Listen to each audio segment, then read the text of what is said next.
আমুদি মাছ, আমুদি, এই দেখো লাল লাল। আমাদের সিউড়ি বীরভূমে এগুলো কম পাওয়া যায়, বেশি কলকাতার দিকে পাওয়া যায়। তো ওরা এনেছে মাছবালাগুলো কলকাতা থেকে। তো আমি এই যে কেটে নিয়েছি কটা, এই দেখো আমি এগুলো কতগুলো কেটে নিয়েছি। আর এইগুলো কিভাবে সোজা কাটা, শুধু কানগুলো কাটবো। আর এই যে কানসারাগুলো ফেলে দিলাম, ব্যাস এই যে কাটা হয়ে গেল। দেখে নাও কিভাবে কেটে নিলাম তাড়াতাড়ি। এই দেখো ফটাফট ফটাফট কেটে নিলাম মাছগুলো, এইভাবে ফটাফট ফটাফট মাছগুলো, শুধু মাথাটা।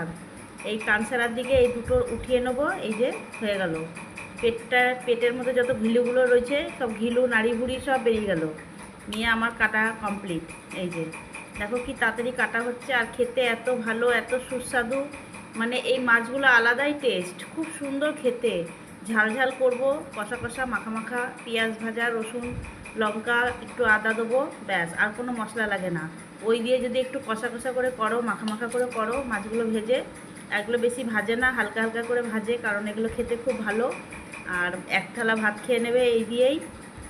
আর এগুলো এগুলো যদি তোমরা ফ্রাই করে পকোড়া করতে চাও, তাহলে এগুলো পকোড়াও খুব ভালো লাগে। ছোটো ছোটো মাছ একটু বেসন টেসন দিয়ে মাখিয়ে যদি একটু পকোড়া করো, গোটা গোটা মাছ পকোড়াও খেতে পারবে, খুব সুন্দর খেতে।